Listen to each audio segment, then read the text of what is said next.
I'm here today with local Renaissance man, Kurt Roembke of Space Owl Productions. Welcome, Kurt. Yeah, thanks for having me. Sure. You have many talents and you have your hands in projects all over town. One of the most interesting projects you've been working on is your Soundwalks.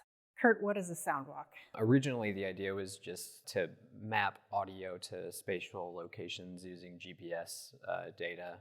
Essentially, it's just an app that people can download, and then there's prepared audio pieces to different parks around town. We have one at the Little Turtle Memorial, and that is a piece called The Voices of Miamiake, and it's in collaboration with some of the local Miamia people, talking about what it means to live and exist in this a city called Fort Wayne, which is obviously like a symbol of the harsh past that we've had with them and what it's like to live in Fort Wayne as a local native. And so that's sort of like a narrative walking tour type of thing, but it's more based on storytelling and sharing stories. The second one I did was in collaboration with Metavari, who's an electronic musician in town. He composed music for McCulloch Park, and that's basically an adaptive electronic music experience where you walk through the park and the music follows your movements through it. Each time you walk through, you get like a different experience with the music. There's something really interesting about connecting people's stories about a place to the space itself. So when you're walking through, this park and you hear a direct story about their experiences in that park, it's kind of like you're standing there with them as you listen. And then the third project, which is the current one that I'm updating, is the Fairfield Corridor. That is a sort of like a historical walking tour, but I'm modeling it a little bit after what's called a deep map. It's got like architectural history of the parks, but then it's also got like geological history and like folklore stories from individuals just about experiences at the park. So it's just a little bit deeper and maybe a bit more about the human aspect of our connection to that place. So that's essentially what Soundwalk is. It's always changing. That sounds like a great way to experience our local culture. So there are 3 Soundwalks existing, correct? Mm-hmm. And how does one take a Soundwalk? It's pretty simple. You just download the app. Currently there are 2. One app is with the McCulloch Park and the Voices of Miamiake Soundwalk app, and you can download that and then just go to either park. And then the Fairfield Corridor one has a standalone app. It's called Soundwalk Fairfield Corridor. But so you download the apps and then you walk to that park, and then it's pretty much hands off from there. You just walk through the park and listen, and you trigger these audio pieces as you walk. Great. You also play in some local bands, Bloody Tambourine and the Musical Mafia and Silbo Gomero, neither one of which are your typical rock bands. What is your musical inspiration for those groups?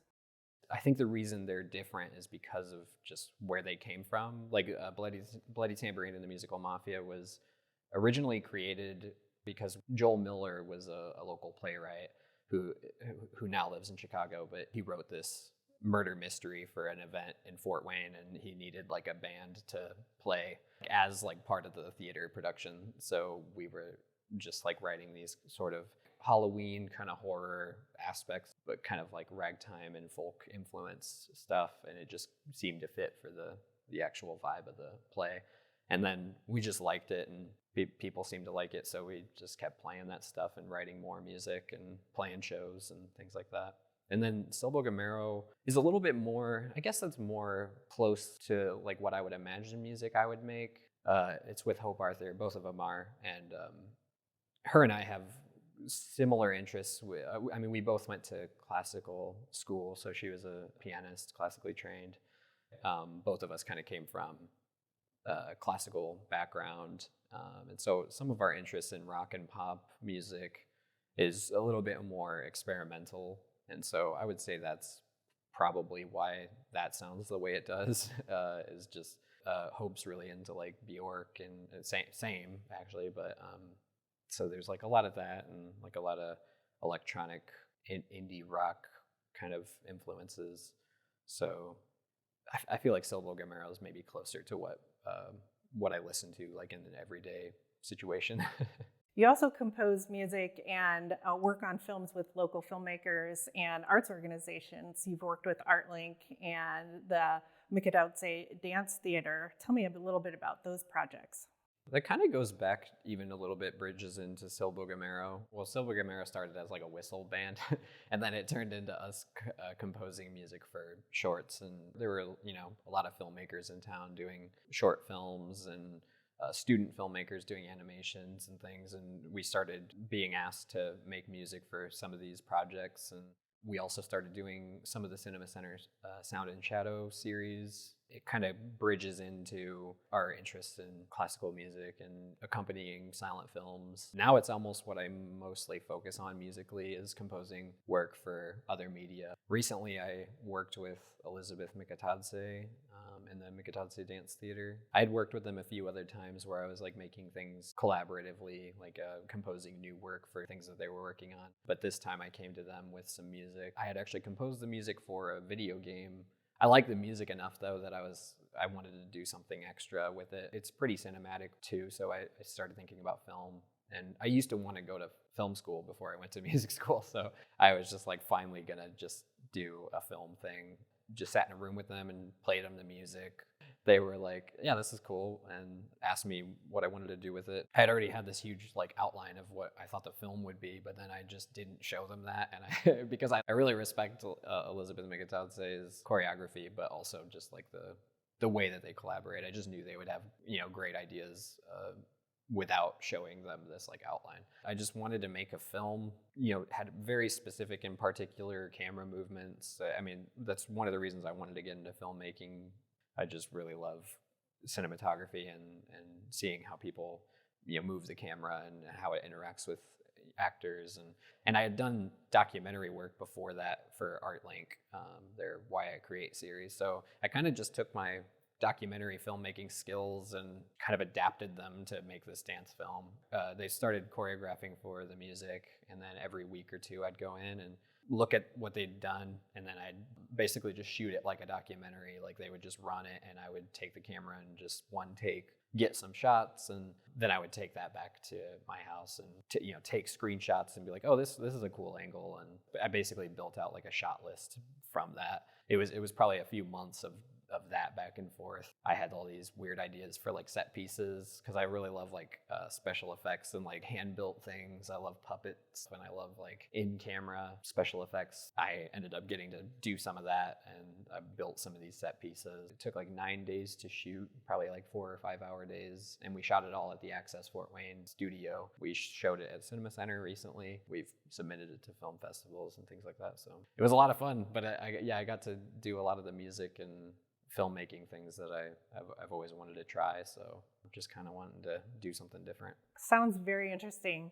So you talked a little bit about your video game creation and the music. Can you expand on that and tell us how you got into that? The video game stuff kind of came out of Soundwalk. It's sort of what got me into learning how to code and do kind of like creative coding developments. And I had this idea to, map sounds to GPS data, and I'm like, well, how do you do that? And so I started getting into like game engines and coding and figuring out how to manipulate sound and connect it to these adaptive experiences. And it's essentially game music. Like essentially a Soundwalk is a video game that you're controlling with your location, and then you're hearing stuff instead of seeing stuff. That's sort of what got me into it, and I just got hooked on coding, and it was like a whole new world that I didn't realize I would be interested in, having a part in. I started composing music for other people's video games, and since I knew coding, I could like implement the sound and bridging both the video game and community stuff. I also have been trying to organize people in town who are also video game developers and any kind of creative coding developer. It's exciting because then we can develop hopefully future video game projects that might have more of a community focus. And I'm excited about the video game space just because there's a lot of really interesting thinkers in it. I'm excited to dive deeper into that and hopefully start sharing more of the stuff with Fort Wayne, I guess. So you're a big advocate for collaboration. Why is that? I've been thinking about that a lot. Maybe it's changed. Maybe it hasn't changed at all. Essentially, I came out of the lockdown, and if I wanted to be doing things that are like my art, if I wanted to be more connected to other people.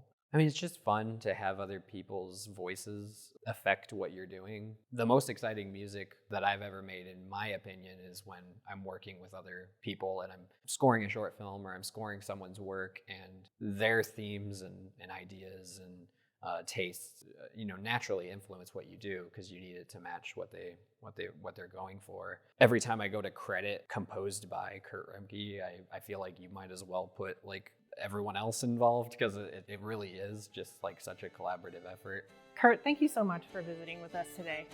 It was nice to see you. Yeah, thanks for having me.